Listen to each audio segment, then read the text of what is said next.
China's influence on the African continent has grown tremendously over the past few decades. One of the most significant moves in this direction is the $50 billion investment that China has committed to Africa. It's a staggering sum, but what does it mean for the future of the continent?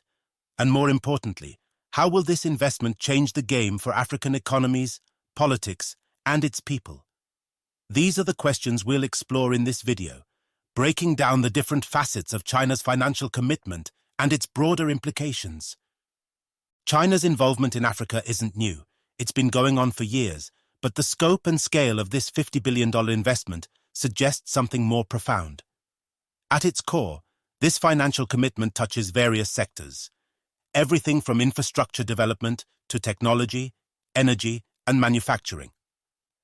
With this money comes an opportunity, but also challenges that African countries must navigate carefully. Infrastructure development is perhaps the most visible aspect of China's investment. Across the continent, from Ethiopia's Grand Renaissance Dam to Kenya's Standard Gauge Railway, Chinese-financed infrastructure projects are transforming the landscape. These projects are creating jobs, improving connectivity, and driving economic growth. Roads, bridges, ports, and railways built with Chinese money are becoming lifelines for African economies, allowing goods and services to move faster and cheaper. But there's more to it than just economic benefits. Improved infrastructure is also a political tool. By investing heavily in these projects, China is deepening its political ties with African nations. In many ways, these investments serve as a form of diplomacy, creating alliances that bolster China's standing on the global stage. It's no secret that African countries hold a significant voting bloc in the United Nations, and China's financial aid can be seen as a way to secure diplomatic support in global arenas. One of the sectors that stand to benefit immensely from China's investment is technology. Africa is undergoing a digital transformation, and China is at the forefront of it. Through partnerships with African governments and businesses, Chinese tech companies are rolling out everything from telecommunications networks to mobile payment systems. Huawei, one of China's leading technology giants, is playing a crucial role in building Africa's 5G infrastructure, which will revolutionize internet connectivity on the continent. While these advancements present a host of opportunities, they also come with some strings attached. Critics argue that Africa's growing reliance on Chinese technology could create a kind of digital dependency. If China controls Africa's internet infrastructure, does that also mean they control the flow of information? Some are concerned that this dynamic could give China undue influence over African governments and societies. However, many African leaders view these investments as essential for their country's modernization efforts, especially in a global economy that increasingly revolves around technology. Let's not forget about the energy sector, which is also receiving a significant chunk of China's $50 billion investment. Africa is rich in natural resources, and China has long been a major player in tapping into these resources, particularly oil, gas, and minerals. The new wave of Chinese investment is geared toward renewable energy projects, especially solar and wind power, which could play a crucial role in combating climate change and providing clean energy to millions of Africans. At the same time, Chinese companies are investing in Africa's oil and gas sectors, which raise questions about the environmental impact of these projects. Are these investments sustainable in the long run? Will Africa benefit from a green energy transition, or will it become more dependent on fossil fuels? These are complex issues that African leaders must weigh carefully as they engage with China. Manufacturing is another area where China's investment is poised to make a significant impact. By helping African countries build factories and industrial parks, China is promoting the growth of local industries. This, in turn, creates jobs and boosts economic growth. In Ethiopia, for instance, Chinese-backed industrial parks have become hubs for the manufacturing of textiles and other goods. These parks have attracted foreign investors and created thousands of jobs for Ethiopian workers. However, there's also a darker side to this story. While Chinese investment creates jobs, some critics argue that it also undermines local businesses. Chinese companies, which often bring their own workers and resources, can outcompete local firms, leaving African entrepreneurs at a disadvantage. Moreover, labor conditions in some Chinese-run factories have been criticized, raising questions about the long-term benefits of these investments for African workers.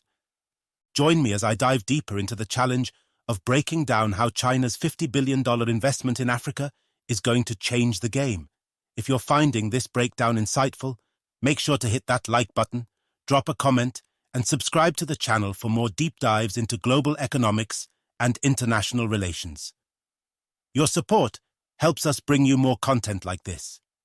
Now let's shift our focus to the geopolitical implications of China's investment. Africa has long been a battleground for global powers, and China's increasing presence on the continent is reshaping the geopolitical landscape. The United States and European nations have historically been Africa's primary partners, but China's aggressive investment strategy is challenging that status quo. China's approach to Africa is often framed as a win-win relationship. Chinese leaders emphasize mutual benefits, presenting their investments as a form of South-South cooperation. However, not everyone sees it that way. Some critics, particularly in the West, view China's financial aid as a form of neocolonialism. They argue that China is using its financial muscle to exert control over African governments and resources, much like European powers did during the colonial era. This narrative of neocolonialism is a contentious one. Many African leaders reject it, insisting that China's investment is fundamentally different from the exploitative practices of the past. For one, China does not impose the same kind of political conditions that Western countries often attach to their aid packages. Instead, China offers loans and investments with fewer strings attached, giving African governments more flexibility in how they use the funds. However, this lack of political conditions comes with its own risks. Some African countries have become heavily indebted to China, raising concerns about debt sustainability. If these countries are unable to repay their loans, they may be forced to cede control over key assets, such as ports or railways, to Chinese companies. This scenario has already played out in countries like Sri Lanka, where China took control of a major port after the Sri Lankan government defaulted on its debt. African leaders must be cautious not to fall into a similar debt trap. At the same time, China's investment is reshaping Africa's relationships with other global powers. The United States and European Union are now scrambling to catch up, launching their own investment initiatives to counter China's influence. This competition could benefit African countries, giving them more leverage to negotiate better deals with all their partners. In conclusion, China's $50 billion investment in Africa is a game-changer. It presents enormous opportunities for economic growth, technological advancement, and political alliances.